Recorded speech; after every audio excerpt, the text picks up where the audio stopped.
Do you know the legend of the Hitakiri Batosai? You will. Samurai X, Trust and Betrayal, coming up. Episode 14 of the anime aspect. Here we go. In a world wrought with devastation, two unite into one to form a superior combination. One white, one black. This is their story of the anime aspect. Welcome back to the anime aspect. This is episode 14. We're going to be talking about some Rurouni Kenshin, baby. Of course, I'm your ambassador of anime in America, Matt Swagger. And with me, my trusty companion, the cowardly brave Dave. Yo! Thank you so much for joining us. How was your weekend, everybody? Was it good? Yeah, I bet it was good. Yeah. Brave Dave, how was your weekend? I didn't do shit. You didn't do shit? Nah. No, you're just relaxing. Yeah. That's good. Me you too. Know, the leisure life and shit. Leisure life is good. Sitting back, drinking a brewski or some shit. Maybe a nice tall glass of water. Tall glass of milk. Milk is good, baby. Milk and cookies. But milk is for babies, like Arnold says. You got to drink beer when you're older. All right. And just want to talk about, before we start with Trust and Betrayal, which is an excellent film, an OVA. This great news about Toei Animation partnering up with Crunchyroll and a couple of other streaming sites. They're going to be simulcasting Dragon Ball Super here in North America and I believe Canada. Isn't that exciting? I heard about it the other day. Yep, this is a huge step in the right direction of getting anime over here quickly. And I was talking about it in a couple earlier episodes, saying, man, it would be great if Crunchyroll would have Dragon Ball Z and Dragon Ball Super. I guess they heard me and they granted my wish, no pun intended. So, October 23rd, you were able to see episode 63, and that episode concluded the Future Trunks arc. And from then, there on, you can see every week, once you sign in, Dragon Ball Super. Exciting stuff. I still haven't seen Dragon Ball Super yet. I know you've talked about it. A lot of people I know who are into anime have been talking about it. I still haven't made time to watch the show yet, but I'm planning to check it out pretty soon. Yeah, now you have your opportunity with Crunchyroll. So thank Toei Animation, Crunchyroll, I think the other website, Daisuki, and another one. So this is great. Really excited, and I hope all you otaku out there are just as excited as we are, man. This is great. You get to get your fill, your fix, and do it legally and support the industry. And that's a great way of being an ambassador at home. The studio promised more great things to come in the future. So, hey, we get some really great anime over here quicker. This is a big step in the right direction for everyone. So here's my question about it. Is this going to be like subtitled or subtitled? It's going to be dubbed? It's not going to be dubbed. Okay. No, this is subtitled straight from Japan. And probably, I would assume, sometime in the future, Funimation will be doing the dub, as they did for Dragon Ball Z, GT, etc., right. The films. So, hey, at least you get to see it, and you don't have to rely on those illegal websites that stream anime illegally.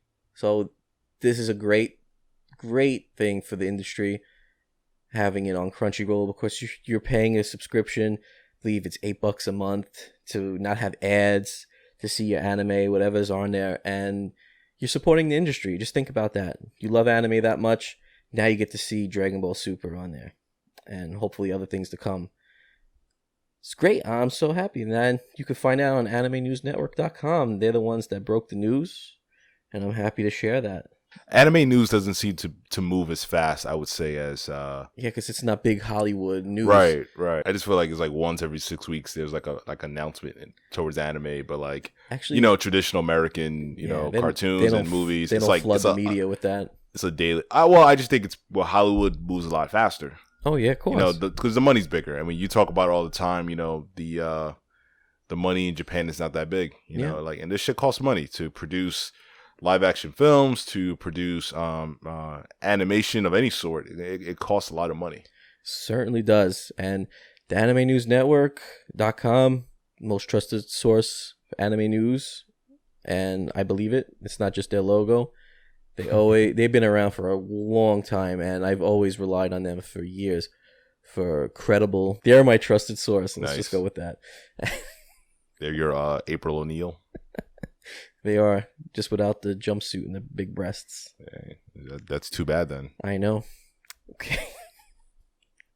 All right, so now we're going to get into Samurai X, Trust and Betrayal.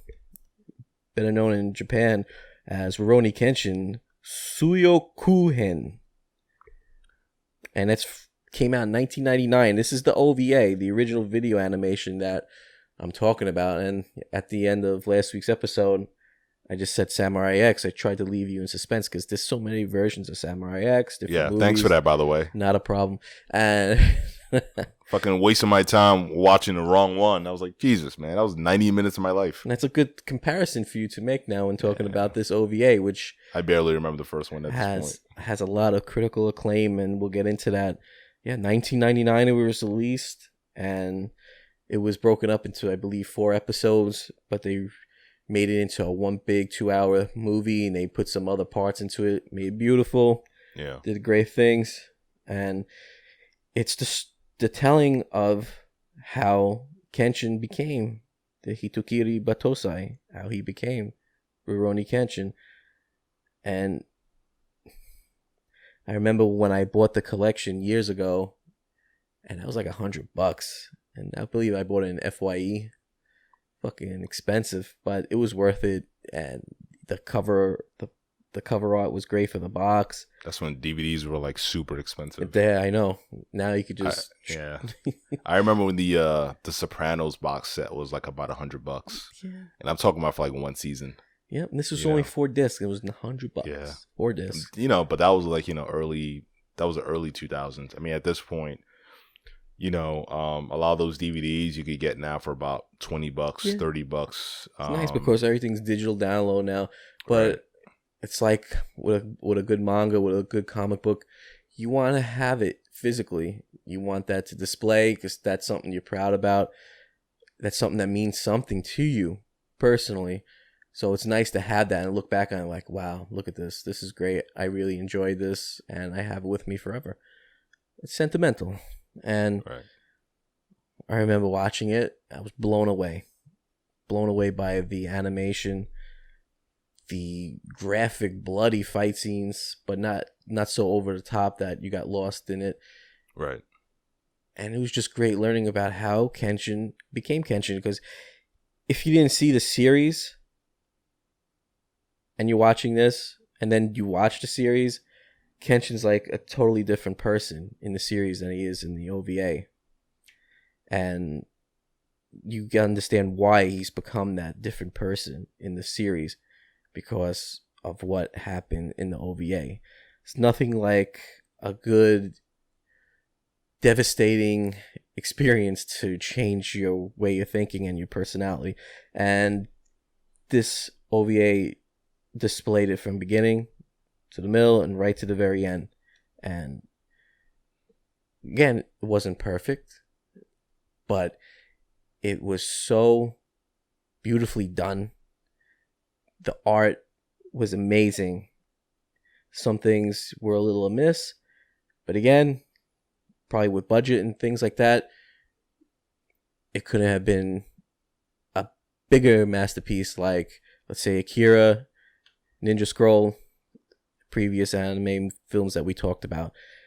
I really like the design. Yes. I love the aesthetic. Yes. I love a lot of the sequences, but I thought that the animation suffered from, I would say, the creators having to cut some corners. Yeah, definitely. Like, imagine how much better this film would have looked had it had the budget of The Boy and the Beast. Yep, even Akira's budget was huge. Oh, it was huge, yeah. Huge budget, huge. That was before that was the norm. I know. But this is about 11 years later. Right, yeah. So figured you think that budgets would be even more, but that's not the case. Japan doesn't have that kind of money to throw around. Right. And still with the budget given, they still made this OVA, and it has receptions from Anime News Network and Otaku USA Magazine, being credited as the greatest OVA series of all time. A masterpiece with dramatic visuals and beautiful animation. And pretty much they go on to say it's dramatic, tragic, beautiful, and a sterling example of Japanese animation at its finest. And that's something I always stress when I talk about anime. How it has to be a great example of what anime is, representing it, and hearing it from someone else that does reviews, and this is from the past. They agree. This is what anime should be represented by. It's a sterling example of Japanese animation at its finest. So take that however you like it. I totally agree. And the story was captivating right from the opening sequence. You see a lot of action very early on. You learn about Kenshin's real name. His name was Shinta. He was a boy, and he got separated from his village when they all got slaughtered right in front of him. And a swordsman, a master swordsman, Hiko Seijuro, and he's the master of the Hiten Mitsurugi. Man, that's a beautiful term. So he takes him under his tutelage, renames him Himura Kenshin, saying that this is a name more suitable of a swordsman. So there's a lot of symbolism right there in the beginning. And when Kenshin grows up, he goes on his own. He becomes a highly skilled killer, an assassin, and he's earned the name Hitokiri Batosai, which is sword drawing manslayer. So he's feared all over Japan for his title of the Batosai, and his reputation precedes him, and because he has that skill of being the master of the Hiten Mitsurugi. Alright, so one day he's out on a mission with the Shoshu clan. He works for Katsura Kogoro, and he's the leader of that clan. He winds up killing a bodyguard, Kyosato Akira, and that doesn't bode well for him. He's a government bodyguard. Everyone's coming after him. And then he meets this girl, Tomo, which we all know that she's the fiancée of Kyosato. And she's secretly trying to get Kenshin captured by the government. But they go into hiding because of her brother, Inishi. They put them in hiding as husband and wife. And over time, they wind up falling in love and getting feelings for each other. So when the government finally finds them, and she's not mad at him anymore, and she wants to protect him, she actually goes and lies to the assassins coming to kill Kenshin to throw them off his track. And that's where we get the title of Trust and Betrayal. This all fits in. You learn his many acts, they come circling back to get him, because during the end, you see in his final conflict, he was barely injured and he's fighting, and she actually gets in the way of the blade so he can kill the enemy, but she winds up getting impaled and dying. And when she's dying, she gives him the final scar on his face to make the cross-shaped scar. So first the fiance gave it during his battle. He got the first scar, and she completed it, giving him the cross-shaped scar, which he's so famously known by in the anime series. So how far does this story go back? Because there's different versions of these things. There's several animated movies. There's like the series. So like, how far back does this go? Well, this is based upon the manga. This is an OVA, an original video animation. It's not directly tied to the series. Right.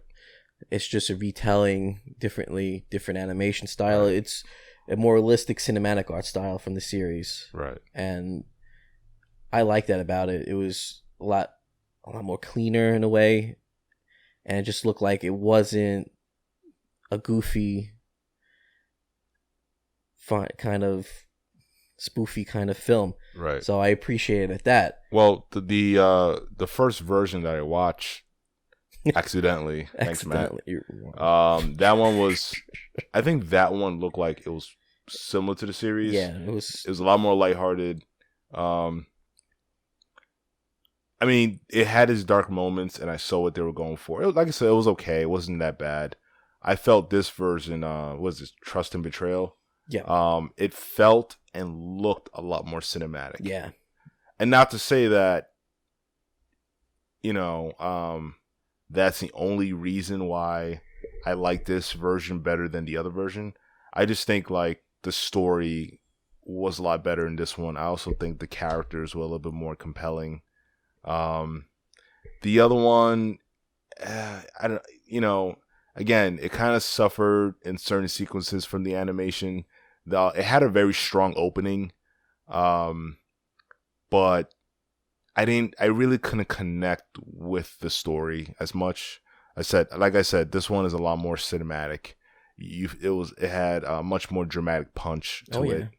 And I like those kind of moments where you get that punch in the gut. You know what I mean? The story was a lot more effective in this version. So this version, as you're saying, ties a lot closer to the manga. It's loosely adapted from it. Okay.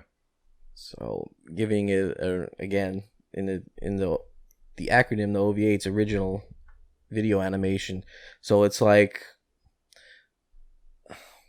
what do we have here in America where we have a non-canon type of deal? Right. So it just goes into his backstory and showing you who he was before that, because the series and the manga came out before this. Right. How long did the manga run for? Manga ran for approximately 5 years and came in with 28 volumes. Wow. So that's a huge collection right there. I wish I had it and could display it proudly. So it seems to me that most anime are just adaptations from manga. Is that the case? Is that fair to say? Very fair to say. It's usually the case when a manga becomes very popular, it's adapted into an anime. Sometimes an anime is made and then a manga is adapted after that. So right. I think that's the case with Dragon Ball Super. Was Super a manga, like, came out in a manga version already, or? I think they started the manga, but the anime was first. They wanted to get that. They were gung ho, let's get going. Oh, so it's running parallel with each other, basically. Yeah. Okay, that's interesting. Is that? But that's not the norm, is it? No. That's why you get a lot of filler episodes in anime, because of the anime getting too close to the manga, and they're going to run out of material. Right. So they put a couple of filler in there, maybe 3-4 episodes. This way the manga gets a couple chapters ahead, and then they can put new episodes out, which they wind up changing anyway. Right. If they're hardly ever faithful. Yeah. I'm not really a fan of filler.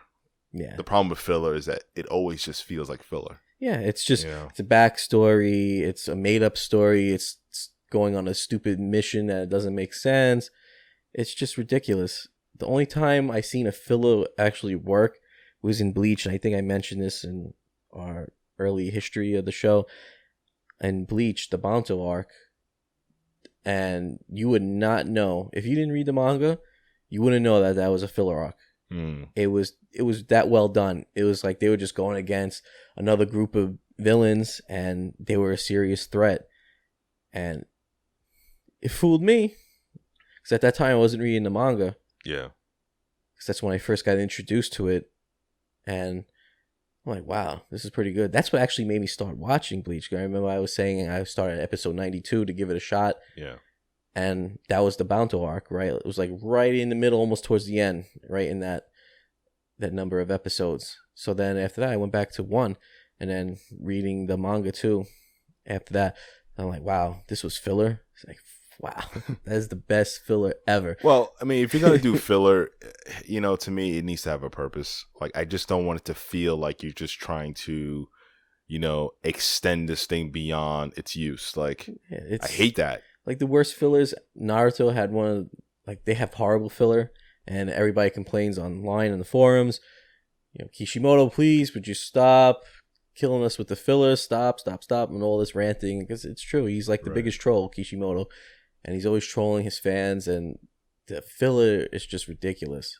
Well, how often I think you mentioned this a few episodes ago, but my fucking brain can't remember shit. Yeah, we can't remember everything, folks. That's why you can go back and fact check us. Yeah, like the debates. Yeah, let me know the shit I forgot. Yeah, just I'm leave in the too comments lazy to check. we fucking misspeak on something. So my question is, how often are these mangas released? But the manga chapters, just in general, in Japan, yeah. I believe every week.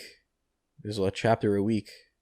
All right, so if mangas are being released every week, how the fuck is it possible for these animes chapters to like be a catching few up? pages? Yeah, but still, like here we get like a whole volume.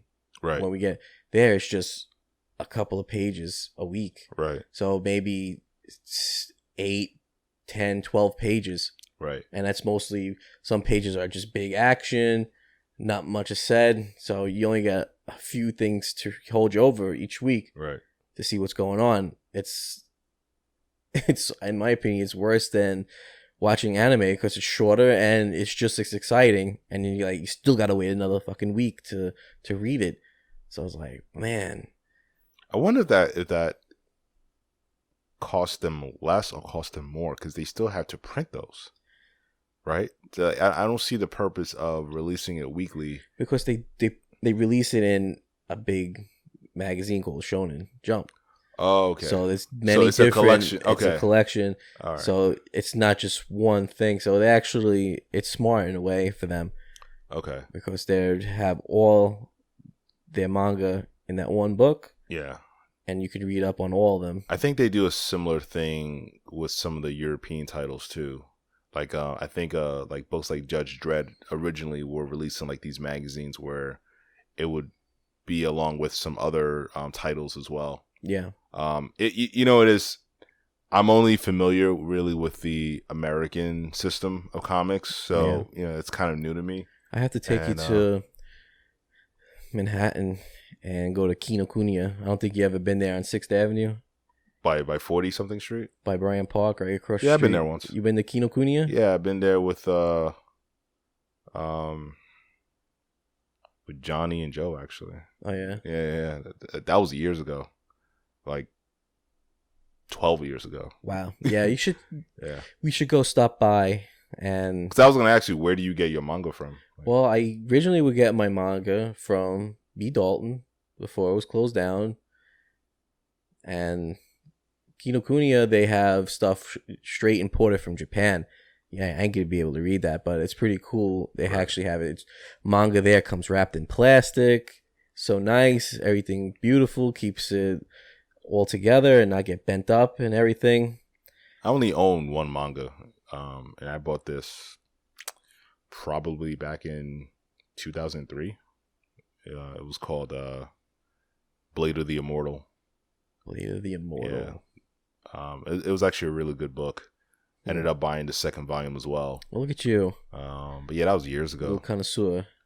But I guess, with Blade of the Immortal, that I guess collected all the volumes or just collected all the individual issues and they published into one volume. They do that. Yeah, so that's how I got the book. They actually did that with Death Note. I believe they released a whole freaking collection like that in just one book. Yeah.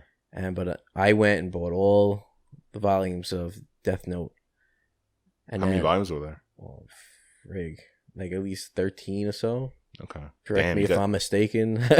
you got the space for all of that, man? Like, not really. It's a lot. Listen, everyone knows at this point that I'm a big advocate for like buying my shit online. Like I buy everything through Comixology. Yeah, I get it. I want the book in my hand, but I do not have the space for this shit. And my wife is gonna kill me if I bring one more book into the fucking house. So, well, I'd rather live.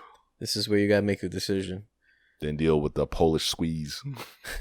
Depends on what's being squeezed or squozed. Oh man, I don't want to find out. Put your nuts in a vice grip. Jesus Christ. Well, enough of my whipped life. Anyway. No, but I believe I got the so with the Blade of the Immortal manga, I think I bought the first one at a convention. Nice. This was before NYCC was doing the big, conventions out here. It was like, the those BS conventions at like the Garden or at the Penn Plaza Hotel back in the day.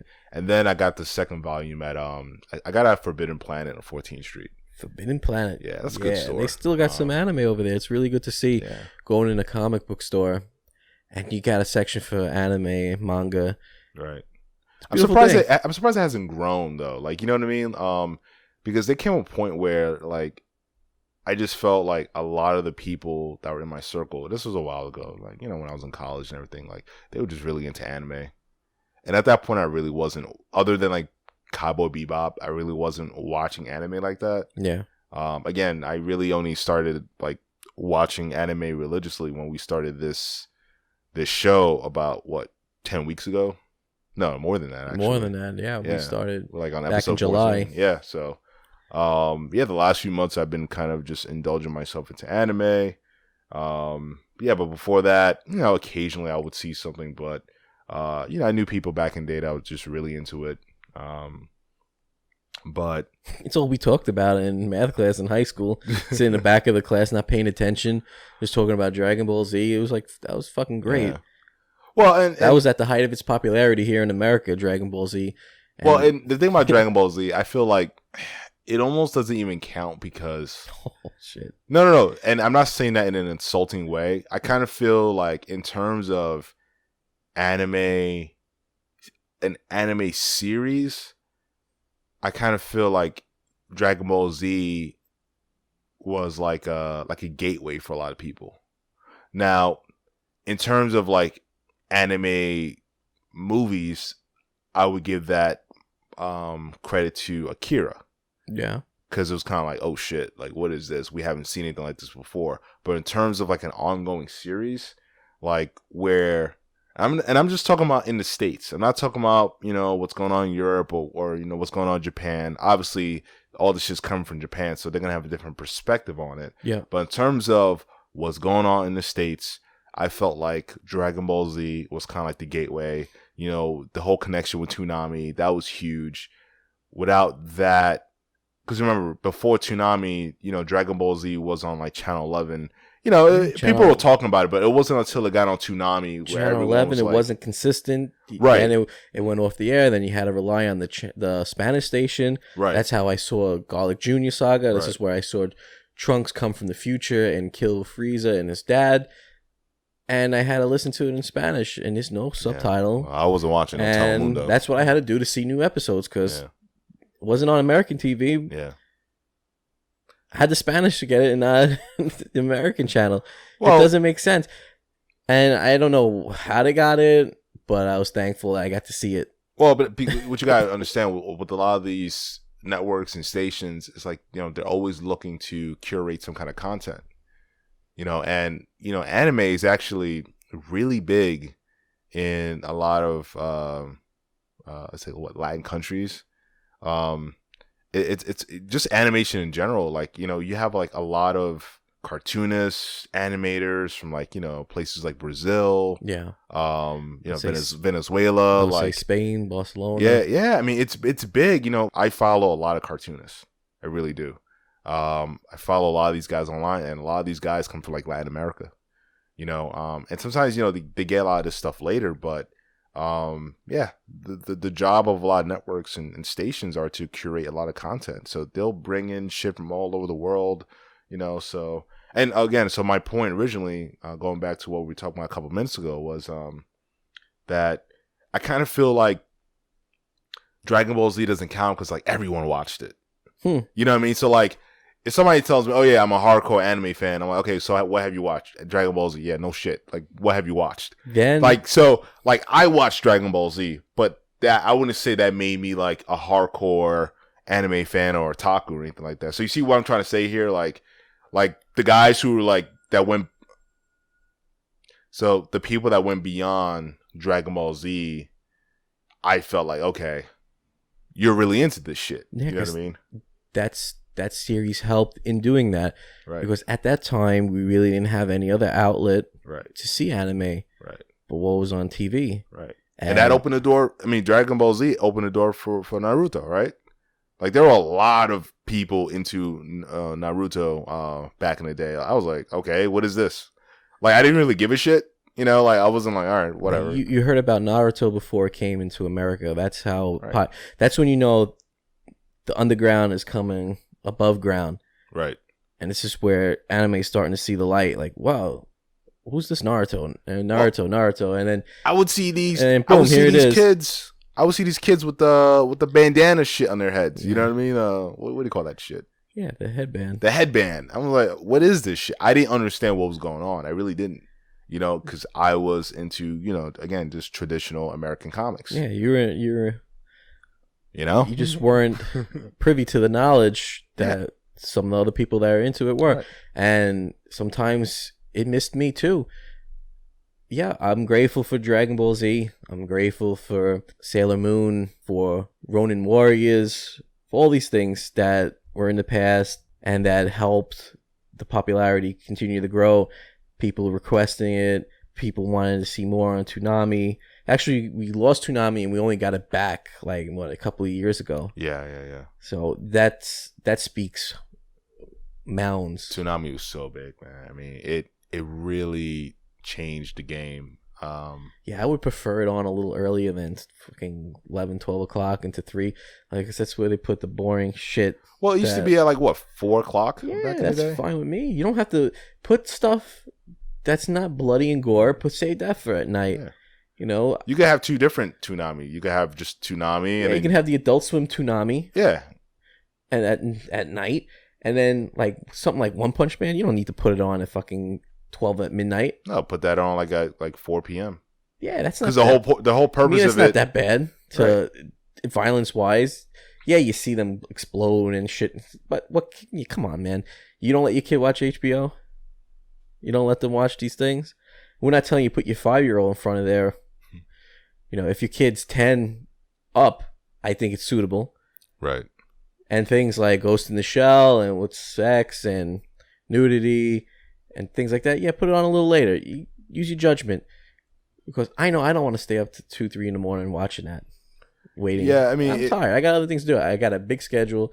You and I, we have very busy schedules running 2 podcasts and social media and all this and that, plus our real jobs, and adulting is very hard. It takes up a lot of time. My real job's not that glamorous. Yeah, no, we're not going to talk about our real jobs. Yeah, it's not glamorous, but it pays our bills somewhat. It's kind of disappointing because the whole point of Toonami when it first started was, to introduce this stuff to the youth, and they would put it at 4 or 5 o'clock because, all right, you're out of school by 3 o'clock. Yeah. You get home by 4. That was the shit. You indulge in some, Toonami or whatever. And it was cool. It was fucking great. And that was a great way to get it to the youth. And I think I was we were maybe 14. Yeah, 13, 14. 14 when Toonami started. Hell yeah. So that was some cool shit. It was an exciting time. Yeah. I'm like, this is a great show. I was happy when Funimation took over and redid Dragon Ball Z, because the previous company, man, it was horrible, the dubbing, and so much better with Funimation. And I'm happy to see Funimation continue to doing great things. They are the pinnacle dubbing company, in my opinion, and they're always doing their part to be an ambassador of anime here in America as well. So it's great that a company like that is an ambassador, and not just some guy on a microphone and behind a computer promoting and speaking up anime and telling you how great it is. And it's great to have companies like that behind you and showing you, yeah, this is great. We love it. It's in our culture. And we love sharing it with you. And the same thing with the conventions. And I'll talk about, again, the creator of the New York Anime Festival, Peter Tatara. He's a very cool guy, and I reached out to him again once I saw that he's making another convention with his partner who created the original New York Comic Con before it got eaten up by Reed.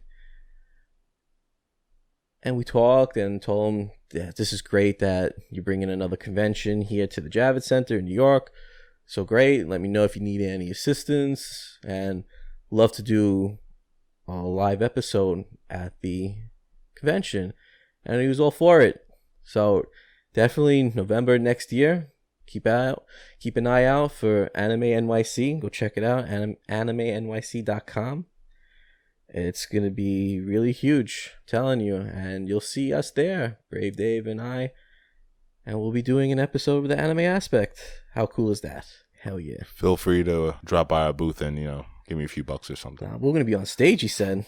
No booth, bro. I'm going to be on the stage. Listen. Any which way you put it, I want that tip jar filled. Just don't bring any tomatoes with you. Oh, there you go. Fucking peanut gallery over there. Right. So all in all, Rurouni Kenshin, the OVA, my opinion, really does set a sterling example, like we previously mentioned. It sets up, for someone that hasn't seen the series, a great look into who Kenshin is, and what he's about to become in the series. So I think, even though a lot of people say that you should watch the series first, because there's some things you might not get in the movie, you just blink your eye at it, I think this is a great starting off point to get to know Kenshin.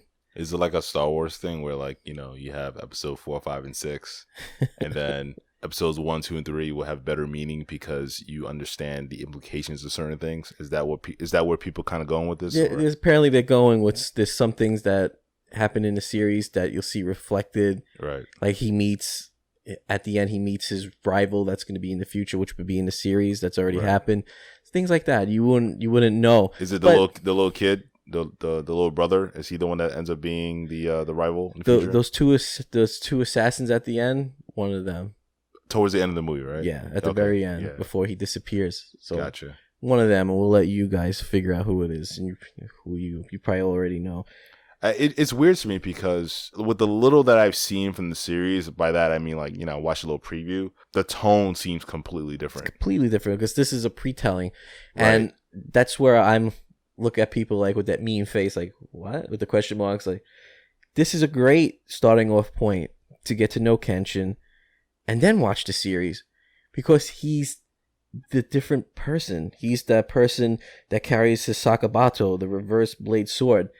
That's when he starts using that weapon in the series, but he makes the vow in the OVA to not kill anyone anymore because what happened to Tomo. Right. And because he wants to honor her life. And with all these debts that he has around him, that's on his conscience, he sees that what happens to him, he'll never have a normal life. Right. He'll never have any peace, and anyone he's close to winds up going to be killed too. Right. So he vows never to kill again. He gives up his name of the Batosai, and then he just fades off, and he visits the grave and leaves a scarf. That's how his master came back and knew he just missed him. So that's a really symbolic way to end, and it's a great stepping up point for the series. When you get into the series, it's going to be like a whole different thing. Kenshin looks different. He's very comical. He's got a very soft voice, much like Goku. Right. Yeah, the aesthetic is totally different. Totally different. It's more cartoony. A lot more cartoony. And I like cartoony. Yeah, there's nothing wrong with that. I love cartoony. It's just... But it's such a big transition. Yeah. And another thing, too, is the pace. The pacing of this movie is a lot more... It's much slower, very methodical. With the other film that I watched with Kenshin, it moved a lot faster. Yeah. Like... Not to say, like... Yeah, in a way, like characters were a little more quippy. You know what I mean? Yeah, I like quippy. Yeah, I like it. I love it. But it's a complete 180 from what Trust and Betrayal is. That's what's great about it. I guess it's another telling.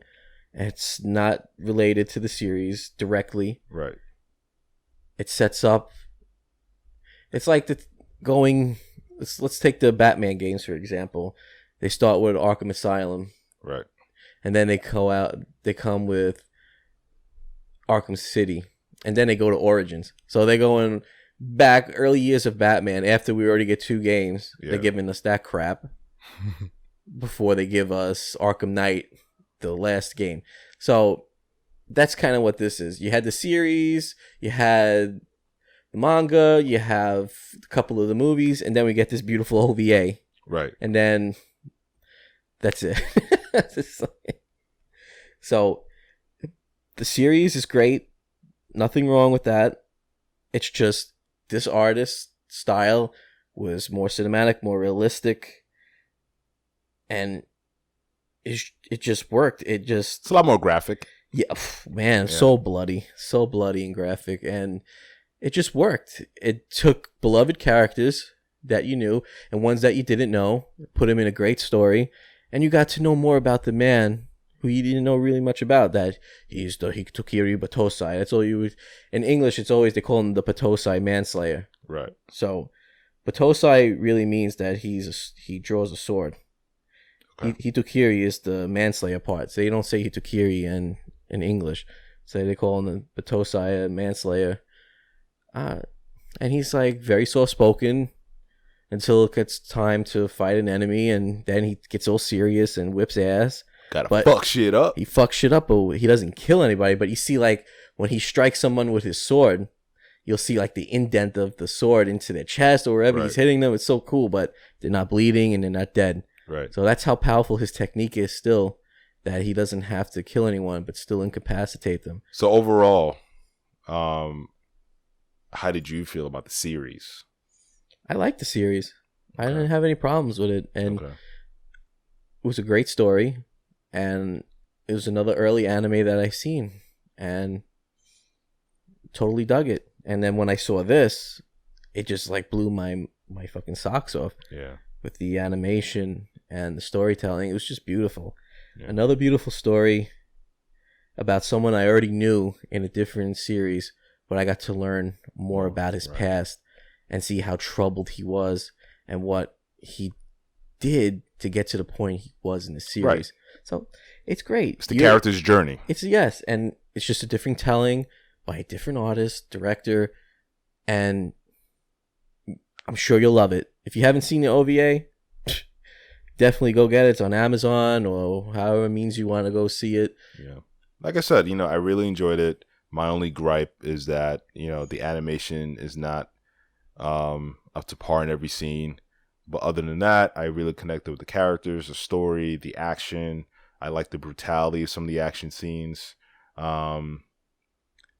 Cinematically, it had a really good scope. I was really on board with this film. I really dug it a lot. That's cool. The characters had something to say. Yeah. You have, and on top of that, in the backdrop, so in the foreground of the story, it's about revenge. In the backdrop, you have the story going on with the rebellion. So you have a lot of moving pieces here. So there was some really good world building, I thought. Yeah. So it's not a film with, a bunch of shallow characters or anything like that. Everyone's pretty much well-rounded. Obviously you have your archetype characters in there, of course. But I thought it worked. It worked very well. Absolutely did. And huge fan of it. I can't stress it anymore. How, to me, this is a masterpiece as well. And that's why we're doing this kind of trend right now, this theme of reviewing past classic featured films and giving our take on it. This just happens to be another classic masterpiece that deserves our attention, because when this came out, when all these animes came out, we didn't have the means and the way of talking about it as we can do now. And being an anime fan at my level, and how I really love this OVA and the series, it's great that we can share that with fellow fans around the world, in the country, that feel the same way. And it's building a community around what we love. And no better way to establish peace in the world and then getting together and talking about the things that you love. So, that being said, I want to thank everyone for being with us on episode 14. Really hope you enjoyed listening to us talk about Rurouni Kenshin. And if you weren't familiar with what Rurouni is, it's similar to Ronin, just like a wandering samurai with no master. So how it feels to me, Rurouni, wandering, I always got that without even knowing. Like, he's a wanderer. He's got no master, and he'll go and do the right thing whenever he needs to, without being paid or any justification, but just knowing this is the right thing to do. So hopefully If you haven't seen it, you'll go see it. If you've seen it, let us know what you thought about it. And for Brave Dave, I am Matt Swagger. On the next episode, episode 15, what we have to say about another game changer in anime, Afro Samurai. Ooh, yeah. But again, thank you so much, everybody. We'll see you next week on the Anime Aspect.